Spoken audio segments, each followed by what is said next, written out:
मंडळी नमस्कार. डॉक्टर स्टॉकमध्ये मी सरदार जाधव आपल्या सर्वांचं स्वागत करतो.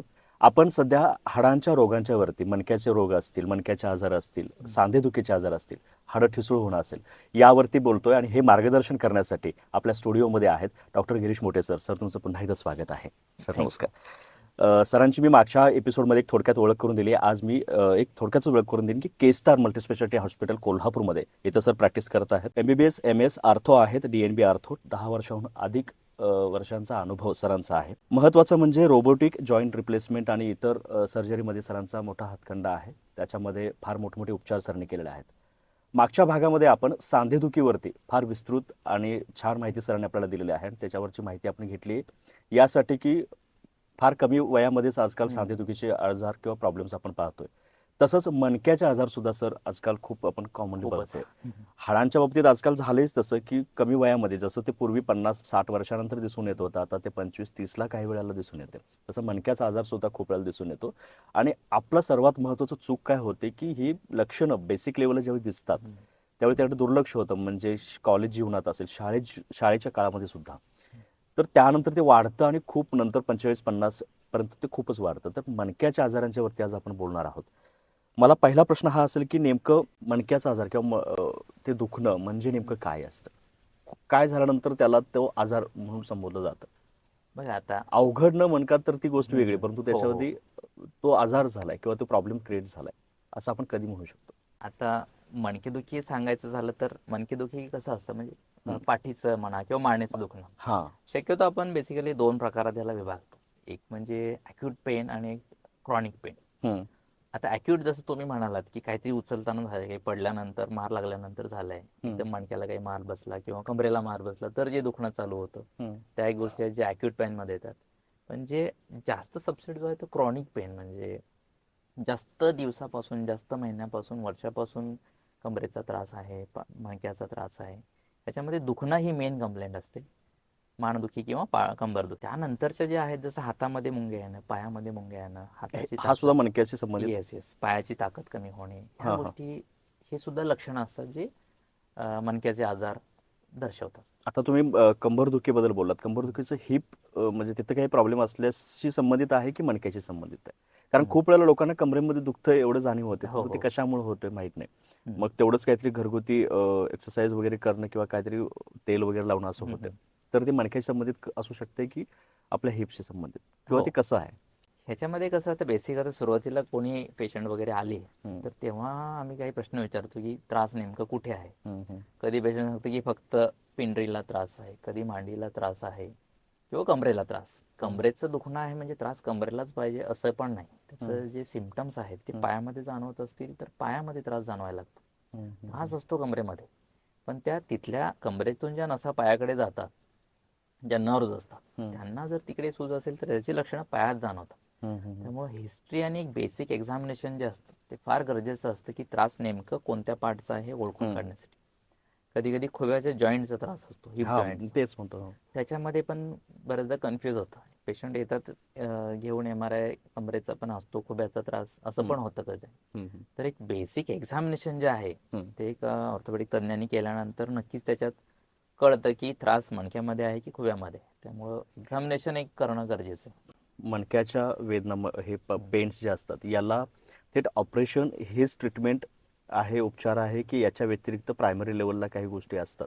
नाही नाही, ते नक्कीच हा प्रश्न एक चांगला प्रश्न आहे. कारण लोकांच्या त्याच्यामध्ये डोक्यामध्ये हे हो बसलेलंच आहे हो की मणक्याचा आजार म्हटलं की त्याला आता थोडाफार ऑपरेशनचा भाग आला. हो हो, मुळात एक भीती आहे डॉक्टरांच्याकडे यायची. तुम्ही हो. गेल्यानंतर मला कदाचित ऑपरेशन सांगू शकतात, किंवा दुसरी एक भीती आहे की ऑपरेशन सक्सेस नाही होत अशा पद्धतीची. किंवा तर अधू होतो असं वाटतं. हो हो, तर याच्यामध्ये मी एक लोकांना आवाहन करू इच्छितो की जर कमरेचं मानेचं दुखणं आहे आणि साधारणतः ते एक आपण आपण जो इलाज केला आहे, आपण नक्कीच डायरेक्टली कोणी येतच नाही. आपण काहीतरी औषधं घेतात, बाजूला बाजूला विचारून घेतात किंवा सरळ मेडिकलमधून घेतात. पण हे दुखणं जर कमी होत नसेल 15 दिवस ते 1 महिना या कालावधीत, तर नक्कीच तज्ज्ञांची भेट घ्यायला पाहिजे. आणि एक बेसिक सुरुवातीला एक्सरे असतो आणि काही तपासणी असतात जे आम्ही न्यूरोडेफिसिट आहे की नाही हे तपासणीसाठी करत असतो. तर ते एक्झामिनेशन केलं पाहिजे. तरच आपल्याला ते अंदाज येतो की खरंच माझं दुखणं कोणत्या लेवलला गेलेलं आहे. अगदी कमी असेल तर ते नक्कीच औषधानेच बरं होतं, ह्याला काही ऑपरेशन लागत नाही. हो. इव्हन MRI पण कधी कधी आम्ही नाही सांगत, हम्म. कारण काही लक्षणंच नसतात तशी न्यूरोडेफिसिटची. न्यूरोडेफिसिट म्हणजे पायामध्ये तसे काही लक्षणं जाणवत आहेत नसा दबल्यासारखी, किंवा हातामध्ये तशी काही लक्षणं जाणवत आहेत, त्यावेळेसच MRI तपासणी आणि कदाचित ऑपरेशन लागायची शक्यता असते. हम्म. पण त्या गोष्टी नंतरच्या झाल्या, ते MRI बघितल्याशिवाय पण कोणी सांगू नाही शकत की ऑपरेशन लागेलच म्हणून. बरोबर सर. मला मला ह्याच्यातनं असा एक प्रश्न सुचला आता की आपण आता बसलोय असं, हम्म. खूप वेळेला मला आठवतं शाळेमध्ये आपण असं बसलो तर हो हो. कोणतरी एक सर शिक्षक किंवा कोणतरी असं हुशार विद्यार्थी सांगायचं की नाही बाबा असं नको बसू, मणक्याचा त्रास होईल. नक्कीच तर नक्कीच यामुळं काही मणक्याचे त्रास होण्याची कारण शक्यता आहे आहे आहे. आपल्या खाद्य संस्कृतीमुळे आहे, किंवा नेमकं हे कशामुळे जास्त होतं, किंवा ते टाळण्यासाठी, कारण हे जर कळालं की कशामुळे होतं तर ते लोक तरी टाळू शकतील. बघा, इथे एक मी तुम्हाला नक्कीच उत्क्रांतीबद्दल एक सांगू इच्छितो हा. की प्राणी जे होते 4 पायावर जे असतात, हो. त्याच्यामध्ये लोड शेअरिंग इक्वल असतं, जे मणक्यावर लोड नाही येत. आपल्यात आणि प्राण्यांच्या मध्ये बदल जो झाला तो मणक्यात बदल झाला. हो, मणका स्ट्रेट तर होतो. मणका स्ट्रेट असल्यामुळे आपण 2 पायावर चालू शकतो. हो.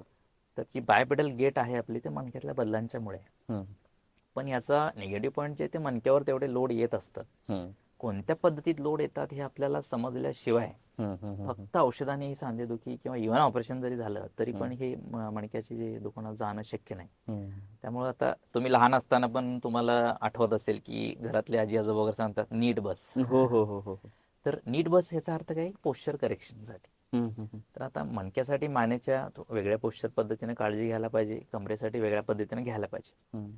त्याच्यात अगदी मी OPD मध्ये बघितलं की 11वी-12वीची मुलं जे आहेत, जे अभ्यास करतात जास्त वेळ, हम्म. अगदी पुस्तकं वाचण्यामध्ये जे मानेचं वाकणं होतं जास्त, आजकाल मोबाईल किंवा पाहण्याचं. टेक्स्ट नेक हा एक आजार आलेला आहे. आता टेक्स्ट नेक हा आजार झालेला आहे. हम्म. याच्यामध्ये काय होतं की आपण मोबाईल असं शक्यतो पकडून असतो मान आणि खाली. मानेतून किती डिग्री वाकलाय, 30 हो. डिग्री वाकलाय, 40 डिग्री वाकलाय, की अगदी 80 डिग्री वगैरे वाकलाय आपण, हम्म. तेवढे लोड त्या मणक्यावर आपण देत असतो. हम्म. हे सगळं नकळतपणे घडत असतं. हम्म. हम्म. तर जे पोश्चर बदल झाले त्या हिशोबाने योग्य पोश्चरमध्ये बसणं, काम करणं नक्कीच गरजेचं आहे. किंबहुना मी सांगेल की कोणतं पोश्चर करेक्ट आहे याच्यापेक्षा एकाच पोश्चरमध्ये 1 तासाच्या वर बसणं हम्म. रिस्की असतं. जसं म्हणजे ऑफिस. संस्कृतमध्ये एक शब्द आहे, हे आहे की अति सर्वत्र वर्जेत. म्हणजे कुठल्याही कोणतीही गोष्टीचा गोष्ट अतिपणा. अतिरेक झाला तर हो ती हो. त्रासदायक आहे. बरोबर. म्हणजे जास्त ताठ बसल्याने आपल्याला चांगला फायदा होणार आहे असं नाही, त्यातही आपण जाल ताण येणार त्याच्या. ताण येईल. तर जास्त वेळ बसून काम करणं, जास्त वेळ उभं राहून काम करणं, जास्त वेळ एकाच पोझिशनमध्ये काम करणं मणक्यासाठी म्हणजे दुखणं एक देणार एक असतं. जी गोष्ट आहे स्टडी आपण करतो ती कुठलीही गोष्ट असली, म्हणजे ह्याच्यावरती आता जसं तुम्ही सांगितलं तसं दुसरी एक म्हण आहे की कुठलीही गोष्ट अति करणं, म्हणजे चांगली सुद्धा अति करणं, वाईट सुद्धा अति करणं वाईटच, तसं हे आहे की हो नक्की. ऑफिसमध्ये खूप वेळेला असं होतं, किंवा अति अभ्यास करणाऱ्या मुलांचं तसं होतं की 4-4, 5-5 तास बसलोय, लक्ष नाही आपलं त्याच्याकडे, बरोबर. परंतु त्याच्यातनं असा प्रॉब्लेम क्रिएट होऊ शकतो मणक्याचा, होतो, तुम्ही होतो. म्हणताय तसं. तर त्यासाठी मुळात काही जण काय करतात की सकाळी किंवा संध्याकाळी मी एक्सरसाइज करतोय बाबा, त्यामुळे मी 4 तास 5 तास बसलो तरी मला काय एवढी अडचण नाही, असंही एक मिथ डोक्यामध्ये ठेवून असतात काही लोक. तर ते योग्य आहे का? एक्सरसाइज चांगल्या आहेत. बघा, जसं मी म्हणत असतो नेहमीच की आपल्याला मसल बिल्डअप करण्यावर फार महत्त्वाचं काम केलं पाहिजे. ते मणक्यासाठी मग आता सूर्यनमस्कारासारखा एक प्रकार करणं हो, किंवा असं. कमरेसाठी आणि मानेसाठी थोडं थोडं वेगळं पोश्चर करेक्शन आणि एक्सरसाइज आहे. हम्म. बेसिकली आपल्याला फॉरवर्ड बेंडिंग जे आहे, हम्म. म्हणजे असं समोर जे असं आपण वाकत असतो, ह्या गोष्टी कमी प्रमाणात केल्या पाहिजेत. हम्म. जसं आता कोणकोणत्या गोष्टीत कमरेवर समोर वाकणं होतं. हम्म. जसं आपण मांडी घालून जास्त वेळ खाली बसून काही करत आहे, हम्म. हम्म. त्यामध्ये मणक्याचं कुबड निघतं. हम्म. हम्म. आपण काही वाकून गोष्टी उचलत आहे, वाकताना पण आपण गुडघ्यात किती वाकलंय हे महत्वाचं आहे. गुडघ्यात कमी वाकून जर कमरेतून जास्त वाकत असेल तरी सुद्धा तो मणका असं गोल वाकतो, कुबड निघतं. ओके. तर याच्यामध्ये काय होतं की ज्या चकत्या आहेत, मणके म्हणजे कसं ह्या पद्धतीनं असं मणक्याची रचना असते.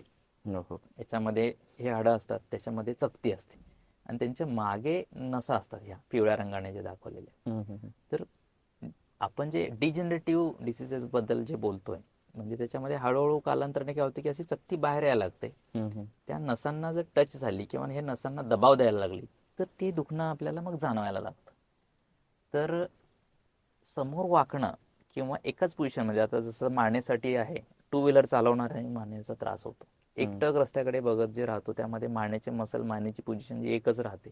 किंवा अभ्यास करणारी मुलं आहेत 11वी-12वीची, कंटिन्युअस एकसारखा जो अभ्यास करण्यासाठी पुस्तकाकडे बघण्याचं जे हे आहे, त्याच्यामध्ये किंवा आता डेस्क जॉब जे आहेत, कम्प्युटरवर काम करणारे बरेच जण आहेत, IT प्रोफेशनमध्ये हे खूप जास्त आहे. खूप आहे. हो. एक एकसारखंच एकाच पोझिशनमध्ये जास्त वेळ बसून काम केलेत किंवा कम्प्युटरची हाईट कमी आहे, आपण मानेतून वाकून बसून ते काम करतायत. हम्म. तर ह्या सगळ्या प्रकारात हळूहळू हे डिजनरेटिव्ह बदल येतात आणि त्रास चालू होतो. त्यामुळे आपलं पोश्चर थोड्या थोड्या कालावधीनंतर बदलायला पाहिजे आपण पोश्चर करेक्शन थोड्या थोड्या वेळाने बदलायला व्हायला पाहिजे. पाहिजे. तुम्ही चकतीबद्दल आता सांगत होता सर, हा मी कॉमनली ऐकलेला एक शब्द आहे की ती झिजली आहे त्यामुळे मला मणक्याचा त्रास सुरू झालाय, मग मी थोडा त्याच्यासाठी व्यायाम करतोय किंवा मी फिजिओथेरपी घेतोय. तर नेमकं काय आहे ह्याच्या ही चकती झिजणं म्हणजे नेमकी प्रोसिजर? चकत्या ह्या ऍक्च्युली जॉईंट्स आहे. ह्याच्यामध्ये आपल्याला सांध्याची आपली जी उंची आहे ते मणके आणि मणक्यांच्या मधल्या चकत्या याच्यानुसार असतं. हो. आपण जे दैनंदिन कामं करतोय, आपल्या जे उपजीविकेसाठी कामं करतोय, ह्याच्यामध्ये आपण ते कामाकडे लक्ष देता देता मणक्याकडे जर दुर्लक्ष व्हायला लागलं, पोश्चरकडे दुर्लक्ष व्हायला लागलं, तर त्यांची झीज होते. झीज म्हणजे नेमकं काय होतं? आता बरेच जर पेशंट सांगत येतात की आमचा एक्सरे केला होता आणि मानेच्या मणक्यात किंवा ह्याच्यात गॅप पडली आहे किंवा गॅप कमी झाली आहे. तर जेव्हा एक्सरे बघतो आपण, एक्सरेमध्ये आपल्याला ह्या गोष्टी दिसतात, हाडं दिसतात, हे नाही दिसत, हे ॲज अ गॅप म्हणून दिसतं. जर समजा गॅप कमी झाले तर ते काय होतं की दोन हाडं जवळ आलेली असतात, तर ती चकती कुठेतरी मागे सरकलेली असते. तर जी झीज आहे ती म्हणजे ती चकती मागे सरकते आणि गॅप कमी होतो, ही झीज आहे. मला वाटलं ती चकती जी आहे, लोकांना तसंच वाटत असेल की ती चकती झिजली आहे किंवा ती पूर्ण डॅमेज झाले आणि ते दोन हे मणके एकमेकावर टेकलेत, अशी काहीतरी गोष्ट झाली असेल त्याच्यामुळे पेन होत आहेत, अशा काही संकल्पना लोक डोक्यामध्ये ठेवून असतात. बरोबर. चुकीच्या बैठक म्हणजे आता तुम्ही सांगितलंच बैठक पद्धती किंवा उठण्या बसण्याच्या पद्धती याच्यामुळे तर होतोच, ऑफिसमध्ये जास्त बसल्यामुळे. तर मणक्याच्या वेदनांसाठी फिजिओथेरपी, ट्रॅक्शन आणि स्ट्रेंथिंग एक्सरसाइज या ज्या आपण आता बोलतोय, ह्या किती प्रभावी आहेत, म्हणजे ते होऊ नये किंवा जर होत असेल तर त्याच्यापासून रिलीफ मिळावं यासाठी किती महत्वाचे आहेत किंवा ते प्रभावी आहेत का? आहेत आहेत, अगदी बरोबर. तर यामध्ये कसं असतं की जेव्हा आता कोणताही पेशंट आलाय मानदुखीसाठी, कंबरदुखीसाठी, आम्ही आधी एक्झामिनेशन करतो की न्यूरो डेफिसिटचे काही सायन्स आहेत का. ते असेल तर थोडासा इमर्जन्सी किंवा पटपट इव्हॅल्युएट करावं लागतं. ते नसेल तर आपण इतर गोष्टी, जसं याच्यामध्ये औषधं आले आणि हे तुम्ही जे आता म्हटलं फिजिओथेरपी, ह्या गोष्टी आल्या, तर ह्यांचं महत्त्व खूप आहे. तर औषधं याच्यामध्ये दुखणं कमी करणारी काय औषधं काही दिवस घ्यावी लागतात. आणि एक्सरसाइज, आता एक्सरसाइज दुखण्यामध्ये नसतात करायच्या, दुखणं थोडंसं एक 60-70% कमी झालंय औषधं घेऊन, त्यानंतर एक्सरसाइज असतात. एक्सरसाइजमध्ये फिजिओथेरपी आले, कधी कधी पायामध्ये हातामध्ये मुंग्या येत असेल तर थोडं फिजिओथेरपीचे शेक पण असतात. याच्यामध्ये इलेक्ट्रिकल नर्व स्टिम्युलेशन आहे किंवा IFT इंटरफरन्स थेरपी आहे, ह्या खूप चांगल्या पद्धतीने कामं करतात. तर फिजिओथेरपी म्हणजे दोन प्रकारे असते, काही शेक असतात आणि काही व्यायाम असतात. तर व्यायाम जे आहेत सगळे मसल स्ट्रेंथनिंगचे आहेत, मानेचे मसल्स आणि कमरेच्या मणक्याचे मसल स्ट्रेंथनिंग एक्सरसाइज. ते एक्सरसाइज करायला दुखणं कमी पाहिजे, तर ते कमी करायचं जे आहे त्याचं आधी औषधं आणि फिजिओथेरपीचे शेक हे नक्कीच काम करतात.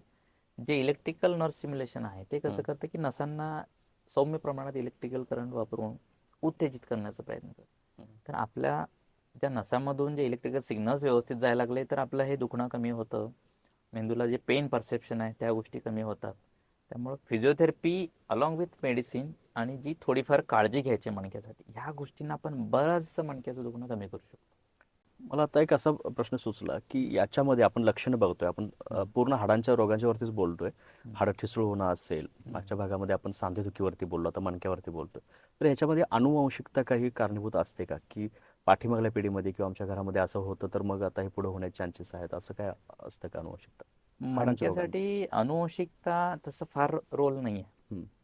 आपण काय काम करतोय, एकच गोष्ट फक्त असते अनुवंशिकतापेक्षा, मी म्हणेन की जन्मजात काही डिफेक्ट असतात. हां हां हां. जसं एक त्यात एक स्पायना बायफिडा किंवा स्पायना बायफिडा ऑकल्टा असे काही आजार आहेत जे मणके बनताना पूर्ण न बनल्यामुळे थोडीशी फट शिल्लक राहते. तर त्याच्यामध्ये दुखणं जाणवायची शक्यता असते. कधी कधी मणका पूर्ण न बनता अर्धा बनला जातो. तर हे अनुवंशिक नाही आहेत, पण जन्मजात थोडे डिफेक्ट असतात मणक्याचे, अशा काही गोष्टी असतात. किंवा कधी कधी मणके एकमेकाला चिकटलेले असतात, चकतीच नसते मध्येच, असं मानेत असतं किंवा कधी कधी कमरेत असतं. तर असं चिकटलेलं मणका असेल तर नॉर्मल मुवमेंट होत नाही. तर ते जाणून घेऊन त्या मुवमेंट कोणत्या नाही करायच्या हे वेळीच लक्षात येणं महत्त्वाचं आहे. तरीही आता काही वेळेला मणक्याच्या दुखणं फार टोकाला जातं किंवा त्याला शेवटी सर्जरीवरतीच यायला पाहिजे अशी गोष्ट येते, तर हे कितपत सेफ आहे किंवा कितपत म्हणतो आपण की पूर्ण नॉर्मल लाईफकडं आपल्याला घेऊन जायला अशा लेवलचं आहे का मणक्याचं ऑपरेशन?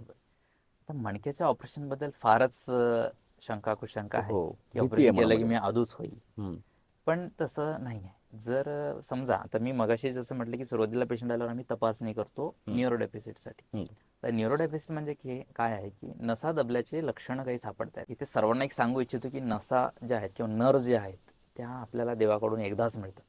हम्म, त्या इरिव्हर्सिबल डॅमेज व्हायच्या आत आपल्याला ह्या सगळ्या उपचार पद्धतीचा वापर करून ते दुखणं कमी करायचं असतं. हो, पण समजा जेव्हा न्यूरोडेफिसिट आलेली आहे त्यावेळेस MRI करून खरंच त्याच्यामध्ये दबाव जर दिसत असेल हम्म, आणि तेही मॅच झालं पाहिजे, म्हणजे MRIची फाइंडिंग आणि पेशंटचा त्रास हे हम्म, मॅच झालं पाहिजे. जसं आता कमरेच्या मणक्यात एक चकती शक्यतो डाव्या बाजूला जास्त सरकली आहे, डाव्या पायाची नस दबली आहे, तर ते दुखणं पेशंट डाव्या पायातच तपासणीमध्ये पण असेल तर अशा परिस्थितीत मग सर्जरी फायद्याची ठरते. सर्जरीमध्ये काय करतो आपण की ते दुखणं जो दबाव आला आहे नसेवरती तो हम्म. फक्त दबाव काढायचं काम करतोय. त्या नसेतून आपले इलेक्ट्रिकल सिग्नल्स आणि ती नसेची सूज जी असते त्या गोष्टी कमी झाल्या की हा त्रास जातो. कृत्रिम काही भाग त्यात बसवण्याचा असं काही येत नाही. रेअरली तसं करावं लागतं. हम्म, अगदीच काळजी घेतली नाही आहे, मणके एकमेकावर निसटायला लागलेत, मणक्याला पण छोटे छोटे सांधे असतात, हम्म, काही कारणाने पडल्यामुळे म्हणा किंवा डे टू डे कामामध्ये वाकवून ओझं उचलणं किंवा ह्या गोष्टी ज्या आहेत त्याच्यात ते कधी कधी फ्रॅक्चर होतात सांधे. हम्म, तर त्यावेळेस मणका निसटतो. हम्म, अशा वेळेस तो मणका मग स्क्रू टाकून फिट करावा लागतो किंवा कधी कधी चकती पूर्णच डॅमेज झालेली असते हम्म. आणि चकती निसटल्यामुळे मणके जवळ जे येतात त्यावेळी ते नसांना जाण्यासाठी जी जागा असते ती जागा जर कमी झाली असेल त्या याच्यामध्ये आपल्याला उंची जी असते चकतीची ती रिस्टोअर करावी लागते. तर त्याच्यामध्ये कृत्रिम डिस्क पण बसवता येते चकती. हा, ते एक भाग आहे पण ह्या याच्यामुळं. फार रेअरली आपण त्या करत असतो. रुटीनली जे आहे ते दबाव काढण्याची सर्जरी असते. मणकेदुखीचा त्रास असेल तर त्यांनी योगावरती जास्त भर द्यावा की जिम केलेलं चांगलं आहे? नक्कीच हा एक सगळ्यांना आता व्यायाम म्हणजे नेमकं काय करायचं काय हा करायला एक पाहिजे? हो. प्रश्न असतो. तर याच्यामध्ये आता वेगळे वेगळे प्रकार आहेत. योगा आहे, झुंबा आहे, चालणं फिरणं आहे किंवा जिमचे एक्सरसाइज आहेत. हम्म, तर आपण कोणता पार्ट स्ट्रेंथनिंग करणार आहे त्या हिशोबाने करायला पाहिजे. मसल स्ट्रेंथनिंगसाठी we have to lift weights, म्हणजे आपल्याला वजन उचलणं हे गरजेचं आहेच. हम्म. तरच मसल बिल्डअप होऊ शकतं, नुसतं चालण्याने वगैरे नाही होणार. नाही होत. पण जर वय जास्त आहे, आपल्याला तेवढ्या रिगरस एक्सरसाइज करता नाही येणार आहे, त्यावेळेस मग चालणं किंवा ब्रिस्क वॉक हे आपल्याला महत्त्वाचं ठरतं. योगाबद्दल सांगायचं झालं तर कसं आहे की आता मगाशी ज्या पद्धतीने म्हटलं मी की विचित्र पद्धतीत आपण बसून जास्त वेळ काम केलं, हम्म, जसं आता खाली बसून जे योगाचे आसनं आहेत हम्म, कधी कधी कमरेचा ज्यांना ऑलरेडी जुना त्रास आहे त्यांचा त्रास वाढायला कारणीभूत ठरू शकतात. हम्म, तर योगा वरती बसून केलं तर ठीक आहे, काही हम्म, हरकत नाही. जर आपल्या बॅक मसल स्ट्रेंथनिंगचे आपण व्यायाम केले तर आपण मसल स्ट्रेंथनिंग केले तर मग इतर आसनंही करू शकतोय. हम्म, हम्म. मी काय असं कुठल्याही पॅथीच्या अगेन्स्ट नाही आहे, पण कुठल्या गोष्टीत त्रास होतो हे जाणून घेऊनच हा, करणं गरजेचं आहे. बरोबर. ते का? सर्वच गोष्टी चांगल्या आहेत असं नाही. धावणं पळणं पण अतिशय आपण टेकडावर वगैरे धावत आहे त्यात वाकूनच चालावं लागतं, त्यामुळे ते टेकडावर चालत जरी जाणं त्यातही वाकून चालावं लागतं. हम्म, हम्म. तर त्या गोष्टी पण कमरेसाठी त्रासदायक ठरू शकतात. ओके. तर कोणती गोष्ट कोणत्या पोझिशनमध्ये नाही करायची हे हम्म. कळलं पाहिजे. आता टेकडावर चालण्याबद्दल तुम्ही म्हणताय म्हणून मला हा सुचलेला प्रश्न आहे, कारण मी एक ट्रेकर आहे. हम्म. बहुतांश वेळेला मी गड किल्ल्यांच्यावरती जात असतो. आता हम्म, 2च हम्म, दिवसापूर्वी मी होतो.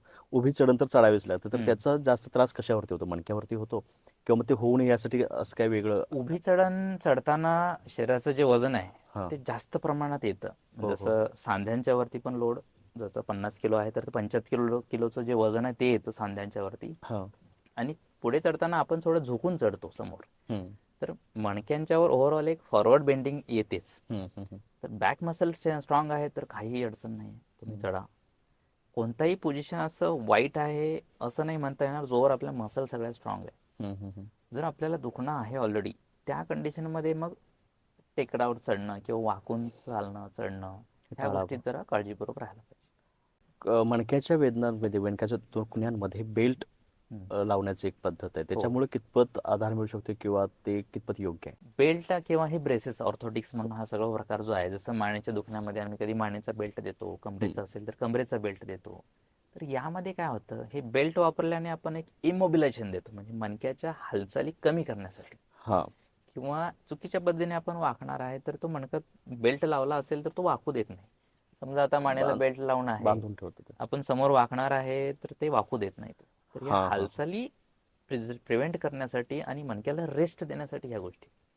मगाशी तुम्ही सांगितलं म्हणजे आपण पाठीमागल्या एपिसोडमध्ये सांधेदुखीवरती सुद्धा बोलताना हाच मुद्दा घेतला की त्याला एक्सरसाइज पाहिजे, म्हणजे त्या जे जॉईंट्स आहेत त्याला जर थोडंफार व्यायाम असणं गरजेचं आहे. तर तसं मग मणक्याचं नाही का? कारण मणका तुम्ही म्हणता की बेल्ट वगैरे लावून आपण हलूच देत नाही, हो, तर त्याला त्याचा तोटा होतो की फायदा होतो हलण्याचा, हाही व्यायामाचा? एक महत्वाचा प्रश्न आहे की बेल्ट किती वेळ वापरू शकतो आपण. हां. जास्त वेळ बेल्ट लावल्याने खूप फायदा होतोय असंही नाही. हम्म, हम्म, हम्म. अगदीच सांधे निसटलेले आहेत त्या कंडिशनमध्ये आपल्याला बेल्ट जरा जास्त दिवस जास्त वेळ वापरावा लागतो. हो. पण जर काही दिवसाची दुखणी आहेत आणि जे आपल्याला औषधाने बरे वाटायला लागलेत, त्यात लवकरात लवकर बेल्ट सोडून आपल्याला व्यायामावर भर दिला पाहिजे. हम्म. आता व्यायाम कसे असतात की कमरेच्या मणक्याचे व्यायाम म्हणजे मसल स्ट्रेनिंग एक्सरसाइज वेगळ्या आहेत, मानेच्या वेगळ्या आहेत. तर त्या ज्या एक्सरसाइज आहेत, जसं आता मानेसाठी असतं की आपण नॉर्मली मान अशी समोर वाकवतो, मागे वाकवतो, साईडला फिरवतो, तर ह्या अगेन्स्ट रेजिस्टन्स करायचे असतं. हे आपल्याला एकदा फिजिओथेरपिस्टकडे भेटून योग्य प्रकारे कसं करायचं हे शिकून आपण घरच्या घरी करू शकतो. त्याच्यासाठी गरज नाही की रोज आपल्याला कुठे जायला पाहिजे. तर बेल्ट जे आहेत काही दिवस दुखणं कमी होईपर्यंत लावणं योग्य आहे, पण कंटिन्युअस लावलं तर त्या भागाचे मसल वीक पण होतं. कंटिन्युअस मानेचं किंवा कंटिन्युअस कमरेचं लावलं तर त्या मसलना काम मिळत नाही आणि त्या बरोबर, ते बीक होणार. कमजोर होतात. तर तेही नाही झालं पाहिजे. त्यामुळे साधारणतः एक 6 आठवडे वगैरे ही जास्तीत जास्त किंवा 2 महिने ही वेळ योग्य आहे. त्यानंतर बेल्ट न वापरता आपल्याला एक्सरसाइजवर भर देऊन मणक्याच्या मसलची ताकद वाढवण्यावर भर दिला भर पाहिजे. द्याल. मुळातच हे होतं कशामुळे सर, की स्लिप डिस्क असेल किंवा सायटिका, ह्याचे मूळ कारणच काय आहेत? कारण आता मगाशी जसं मी म्हणालो की एक आपल्या उत्क्रांतीमध्ये बदल झालाय मणक्यामध्ये आणि आपण ज्या गोष्टी सगळ्या करतोय त्यात बऱ्याचदा वाकावं लागतं. किंवा अगदी घरी आपण काही गोष्टी बहुतांश वेळेला पडलेल्या शेतकऱ्यांचं काम हे हां, वाकूनच जास्त राहतं. हो, त्यांनाही आहे, इतर सर्वांनाही आहे. खाली पडलेली काही आपण हलक्या गोष्टी जरी उचलत आहे, कागद, बर. पेन किंवा चप्पल जरी उचलून ठेवत आहे, हां हां हां. घरी आता गृहिणी घरातले रिकामे भांडे ताटं उचलतात किंवा खाली बसून काही स्वयंपाक वगैरे चालू आहे किंवा झाडलोटाचं काम आहे, वाकणं जे होतं त्याच्यात हे कालांतराने होणारे बदल आहेत. हे लगेच नाही होत. यंग एजमध्ये सगळ्यांची मसल पॉवर चांगली असते, मसल बिल्ड चांगला असतो, तर त्याच्यामध्ये थोडंफार जे आपण स्ट्रेस देतो मणक्यावर तो झेलून घेतो. पण उतार वय आता जे आहे, जसं एक इथे मी सांगू इच्छितो की स्त्रियांना साधारणतः 30 ते 35 वर्षानंतर थोडी झीज चालू होते आणि पुरुषांना एक 40 ते 45 वयानंतर झीजेला डिजनरेशनला सुरुवात होते. तर ते विचारात घेऊन आपल्याला कामं टाळले पाहिजेत काही त्रास असेल तर. पण जे आपण रेग्युलर कामं करतोय ह्याच्यात जो मणक्यावर हळूहळू ताण जो येत जातो त्यामध्ये ह्या चकत्या सरकायला लागतात आणि त्यामुळे हे दुखणे वाढतं.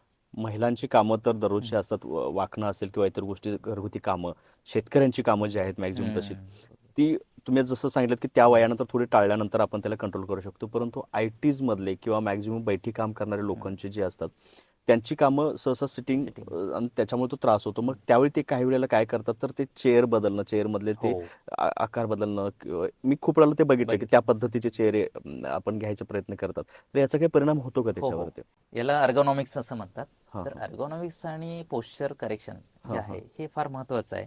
जसं आता समजा कोणी IT सेक्टरमध्ये किंवा जास्त वेळ सिटिंगचं काम आहे, तर किमान 1 तास झाल्यानंतर त्यांनी उठून थोडंफार चालणं फिरणं केलंच पाहिजे. केलंच पाहिजे. जसं अति सर्वत्र वर्जित हे जे आहे, जसं एकच पोझिशन मणक्यासाठी चांगली नाही. हां. कम्प्युटरवर आपण जर एक रूल ऑफ 20 म्हणून असतो, 20 मिनिटासाठी जर आपण कम्प्युटरची स्क्रीन बघून काम करतोय तर त्यानंतर 20 मिनिटं झाल्यानंतर 20 सेकंदासाठी इतरत्र बघणं गरजेचं आहे. तर जे सिटिंग काम आहे त्यांनी तसं पाळावं की बसताना ताठ बसलं पाहिजे. तुम्ही जे म्हणाला चेअरमध्ये नॉब्स ॲडजस्ट करतात ते कमरेला पाठीच्या मणक्याला जे आहे त्याला सपोर्ट असलेल्या चेअरवर बसायला पाहिजे. अधांतरी बसणं, समोर असं फॉरवर्ड बेंडिंग करून बसणं चांगलं नाही. तो पूर्ण ताण हो, मणक्यावरती येतो. येस, त्यासाठी त्या चेअरचा फायदा होतो. म्हणजे नक्कीच. खूप जण मी आता बघतोय ना माझ्याबरोबरचे IT मधले, तर हे असं करतात, तर त्याचा थोडाफार का असणं सपोर्टिंग फायदा होतो, आहे. होतो. आणि महत्त्वाचं आता मी शेवटच्या प्रश्नाकडे येतो की या मणक्याच्या त्रासांना पुढं टाळता यावं किंवा आता कामं तर आपण टाळू शकत नाही, आता आजकालच्या जीवनशैलीमुळं प्रत्येकाच्या कामाचं एक फॉर्मॅट ठरलेलं आहे, ते टाळता येत नाही. तर ते मुळातच आजार होऊ नये यासाठी तुम्ही बेसिक गोष्टी सांगितल्यात की तुम्ही पोश्चर चेंज करायला पाहिजे, थोडाफार व्यायाम करायला पाहिजे. हो, यासोबत आहारामध्ये किंवा आपल्या इतर जीवनशैली जी एकंदरीतच असते याच्यामध्ये काही बदल करायला पाहिजे. जीवनशैली म्हणजे इनडायरेक्ट मला असं सांगायचं आहे की खूप वेळेला जसं ITमध्ये बघतो की खूप ताणाचं काम असल्यामुळे परत मग ड्रिंक्स आणि इतर गोष्टी किंवा स्मोकिंग घ्यायचं गोष्टी होतात, तर याचा काही परिणाम त्याच्यावरती ह्या जीवनशैलीचा होतो का आणि काय टाळायला पाहिजे? नक्कीच नक्कीच. हा एक अतिशय चांगला प्रश्न आहे की डिजनरेशन कसं रोखता येईल किंवा हा हा. आपल्याला हे होऊ नये याच्यासाठी काय काळजी घेता येईल. तसं मगाशी म्हटलं त्या पद्धतीनं आपल्याला एक एक तास झाल्यानंतर एकाच पोझिशनमध्ये जर आपण काम करत असू तर ती पोझिशन सोडली पाहिजे. एक ते इंडोर ज्यांचं काम आहे त्यांनी बाहेर पडायला पाहिजे.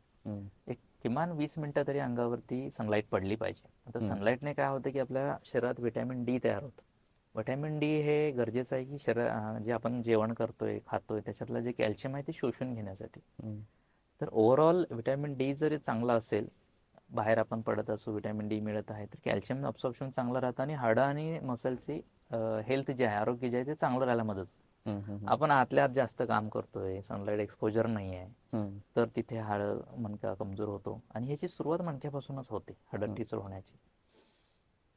आता शेतामध्ये वगैरे जसं वजन वाकून उचलतात काम करावं लागतं. हो. तसं ते त्यांनाच आहे असं नाही आहे. इव्हन आता पेशंट भुलीमध्ये असेल तर आम्हालाही पेशंटना उचलावं लागतं, शिफ्ट करावं लागतं. तर या गोष्टी बऱ्याच लोकांना वेगवेगळ्या जॉबमध्ये काही ना काही उचलण्याचं काम थोडंफार असतंच. ते काळजी तर घेऊन व्हायला पाहिजे. काळजीपूर्वक उचललं पाहिजे. जसं आता वजन उचलायचं आहे तर गुडघ्यामध्ये जास्त बेंड होऊन कमरेतून मानेपर्यंतचा मणका स्ट्रेट ठेवून जर वागता आलं, ते अर्गोनॉमिक पद्धतीने आपण वागतो. बऱ्याचदा MIDC मधल्या लोकांना वगैरे हे शिकवलं जातं की कसं योग्य पद्धतीने उचलायचं. हा. ते जाणून घेऊन तशा पद्धतीने जर कामं करत राहिलो तर कंबर त्रास देणार नाही. तुम्ही आता जसं सांगितलं की MIDCतले कामगारांचं काही मी दुखणे असे बघितलेले आहेत. खूप वेळेला ते 5-5, 10-10 वर्ष टाळत पुढे नेतात आणि बहुतांश शेतीमधल्या लोकांचे मी बघितलेत. ITs मध्ये वगैरे ठीक आहे, कारण ते इकडंच शहरामध्येच असल्यामुळे लगेच डॉक्टरांच्याकडे येतात. तर MIDCत काम करणारे असतील किंवा शेतकरी लोक यांनी कुठली लक्षणं किंवा काय झाल्यानंतर परदेशी तज्ज्ञ डॉक्टरांच्याकडे जायला पाहिजे, ते वेळीच कव्हर करता येईल? हां, केव्हा डॉक्टरांच्याकडे जावं हाही एक प्रश्न आहे. हो. याच्यामध्ये कसं आहे की साधारणतः 1.5 ते 2 महिन्यावरचं जर दुखणं होत आहे जे औषधाने कव्हर नाही होत आहे, मानेच दुखणं असेल मानेचं किंवा असू दे किंवा कमरेचं असू दे, तर नक्कीच आपल्या जवळच्या तज्ज्ञांना भेटून त्यामध्ये काय झीज झाली आहे का आणि न्यूरोडेफिसिटचे लक्षणं आहेत का हे समजून घेणं गरजेचं आहे. बरोबर. योग्य वेळ न्यूरोडेफिसिट नसताना जर आपण पोहोचलो डॉक्टरांच्याकडे काही औषधानं हे सगळं बरं होतं, तेव्हा आपल्याला कळेल की काळजी काय घ्यायची आपल्या कामात. हो. मी पेशंट आल्यानंतर आधी विचारतो की तुम्ही काम काय करता, कशा पद्धतीनं असतं. त्यांच्या कामात काही चुकीच्या पद्धती असतील तर त्यांना ते दाखवून देतो की हे इथं चुकतंय, हे आधी सुधारलं पाहिजे. औषधं कुठलेही डॉक्टर देऊ दे टेम्पररीच काम करतात. बेसिक जे आहे ते आपल्या पोश्चर करेक्शन किंवा आपण जे चुकीच्या पद्धतीने काही करत आहे हे आपल्याला कळलं पाहिजे. बरोबर.